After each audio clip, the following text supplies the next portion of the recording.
Hello, Honors. Happy Wednesday.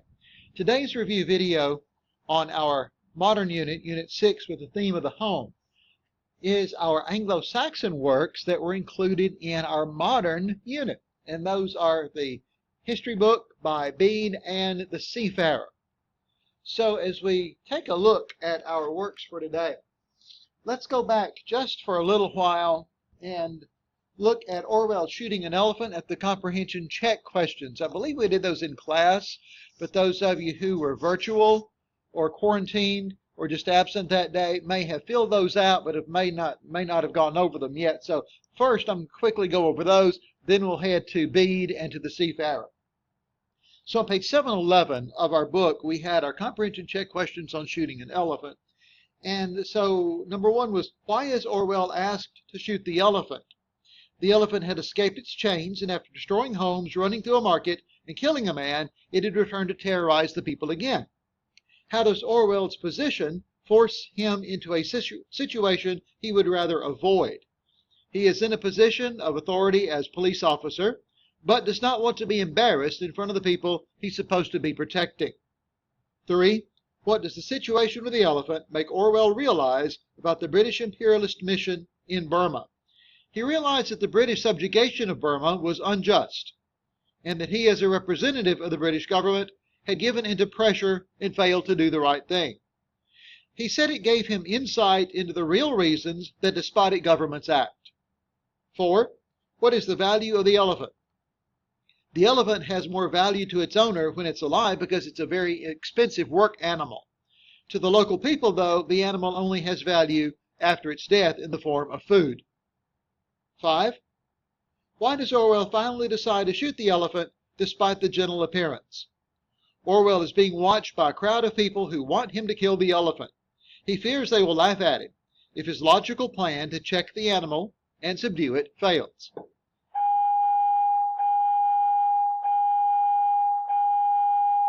Instead of doing what he really wants to do and knows is right, he lets his pride rule his decision and decides to go ahead and kill the elephant. All right, so for our lessons today, we're going to start with Bede's history book.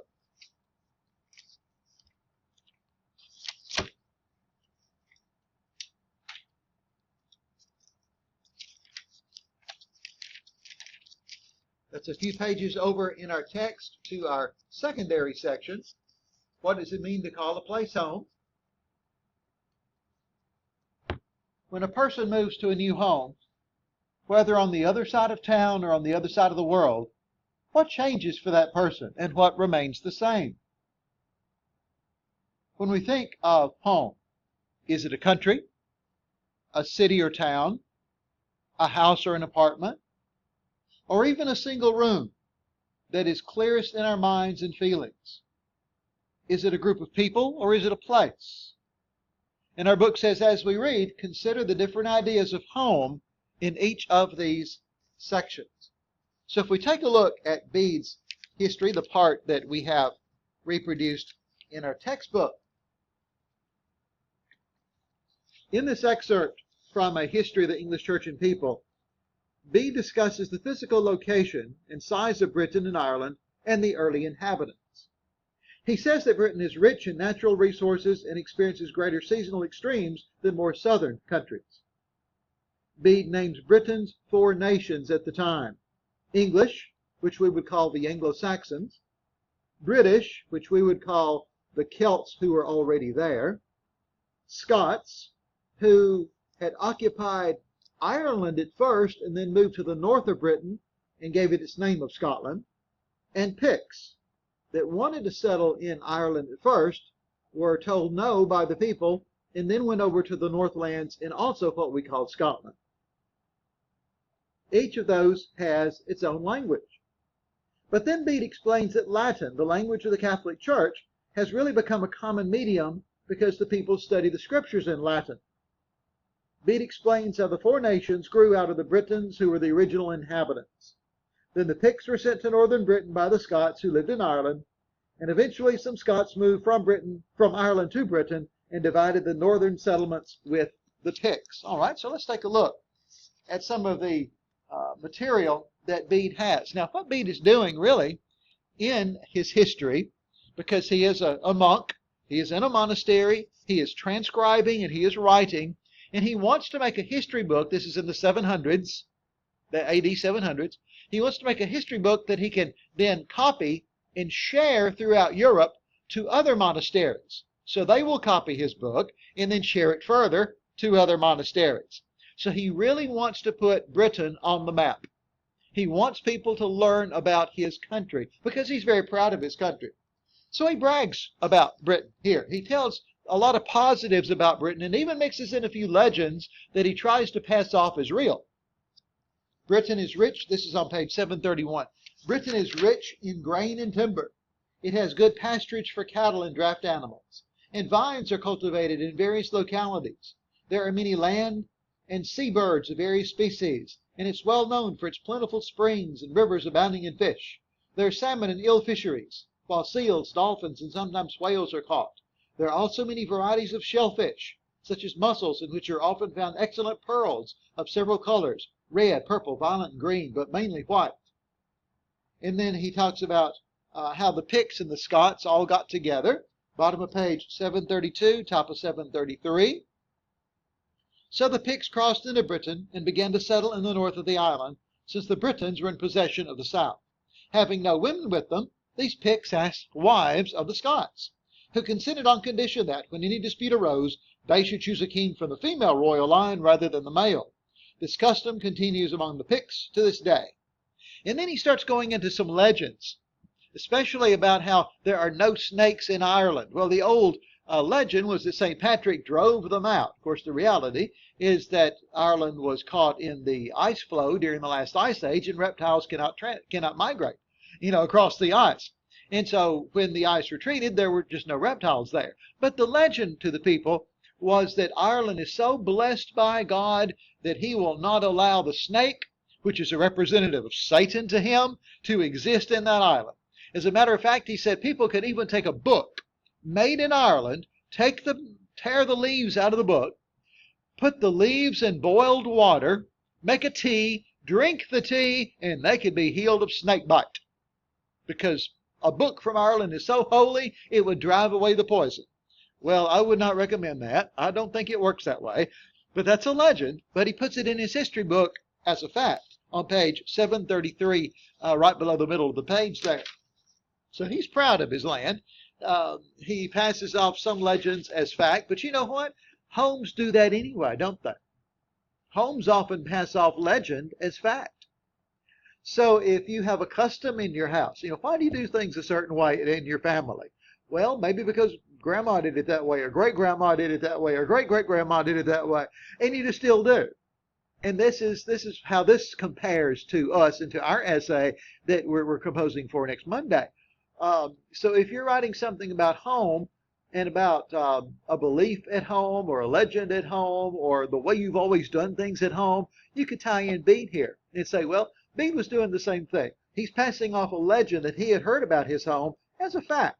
And so to him it held great meaning because he really believed it. On page 734, we see some comprehension check questions. How does Britain's latitude or distance from the equator affect the length of days and nights throughout the year? Britain's geographical location makes it closer to the North Pole than the equator. According to Bede, winter nights and summer days are long. Number 2, into what nations is Britain divided at the time Bede is writing his history in the 700s? In Bede's time, Britain is divided into 4 nations: English, British, Scots, and Picts. 3, according to Bede, how does Latin unite Britain? Latin unites all 4 nations as it is the language by which they all study God. And 4, what claim does Bede make about the reptiles in Ireland? Bede claims that there are no reptiles in Ireland because no snake can exist there. He notes that any snakes that even come from Britain by ship breathe the scented air and die. Our next work we have from our Anglo-Saxon period is probably from around the same date. It's thought it's around the time of King Alfred the Great, so that would be the 700s primarily. And that is our work, The Seafarer, one of our classic old Anglo-Saxon poems. And many of them were about the sea and about sailors and being exiled from home, having to take another job. So the Seafarer, which has anonymous authorship, is a poem that reflects on life and mortality. First, the speaker describes the challenges of his life at sea. He says that sailing brings both hope and fear. The speaker says humans should strive to be worthy, though, of their true home, which is heaven, their eternal life with God. So we have to keep in mind that many of these were probably old pagan Saxon poems, but the people who actually wrote them down later on were Catholic monks. And so they are Saxons themselves by birth, but they are Christianized in their religion. And so as they write the old poems down in their books, they change them a little bit. Sometimes they throw in some Bible elements, or they throw in some lessons and sermons into what would have been an older pagan poem. And we have that in the Seafarer, and it's very easy to pick out those parts as well.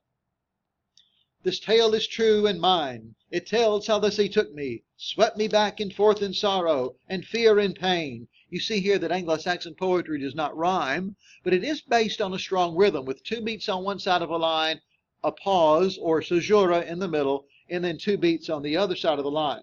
So when Burton Raffel tried to translate this sonnet, he tried to maintain that sing-songy kind of rhythm here as well. This tale is true, and mine it tells, how the sea took me, swept me back, and forth in sorrow, in fear and pain, 2 and 2, 2 and 2, 2 and 2, 2 and 2. And they had poems of thousands of lines sometimes that did that, and they loved it because this was their entertainment for the time period. So on page 747, we hear about this fellow who's out on the North Sea. It's really harsh. It's an awful life having to fish out there. Yet when he's back on land, he misses it. And he goes back and then he says, those people on land got it so good. You know, they're warm and they're peaceful. And here I am and I've got hail falling on me and my feet are freezing to the deck. Yes, but that's his life. Maybe he used to be a warrior. Maybe he's had to do this. Maybe that change has occurred in his life. But then after that description, which would have been part of the older poem, you have the modern edition, modern meaning the year 700, right? Modern editions of Christian editions. And so we have, but there isn't a man on earth so proud, so born to greatness, so bold with his youth, grown so brave or so graced by God that he feels no fear as the sails unfurl, wondering what fate has willed and will do. So sometimes they mention both God and fate. Sometimes they combine the two. On page 748, little sermon being added here. Thus the joys of God are fervent with life, where life itself fades quickly into the earth.